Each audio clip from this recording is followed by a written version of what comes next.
Magandang hapon mga ka-happy hour. At narito ang mga balita para sa MBC TV Network News Update 4 PM edition.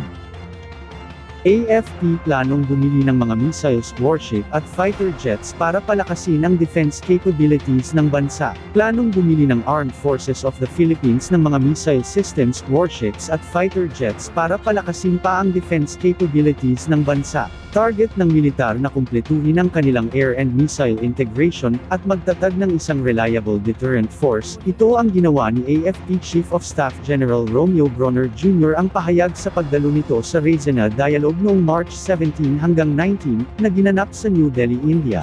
Binigyang diin ni Bronner ang kahalagahan ng strategic partnerships ng Pilipinas sa India, kung saan naging matagumpay ang defense collaboration nito sa BrahMos missile system. Ayon kay Bronner, bukod sa procurement, kanila din pag-aaralan na magkaroon ng joint manufacturing, technology transfer at local production sa Pilipinas bilang suporta sa lumalagong defense industry. Sa katunayan, ang pagdalo ni General Bronner sa Raisina Dialogue ay ang kauna-unahang pagdalo ng AFP sa taunang conference. Patunay ito sa commitment ng Pilipinas para sa pagpapalalim pa sa international cooperation at pagtugon sa usaping pangseseguridad.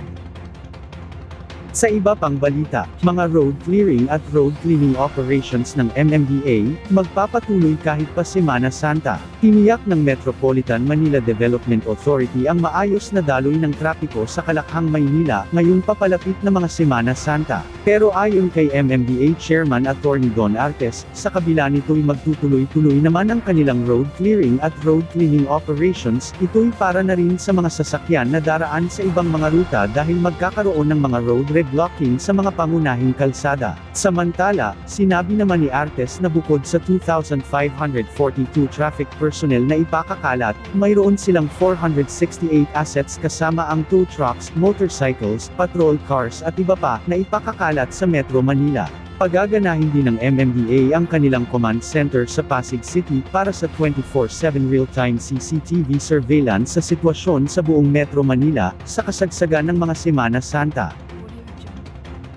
At yan ang mga balita para sa MBC TV Network News Update 4 PM edition. Abangan ang mga susunod na balitaan mamaya para sa 5 PM edition.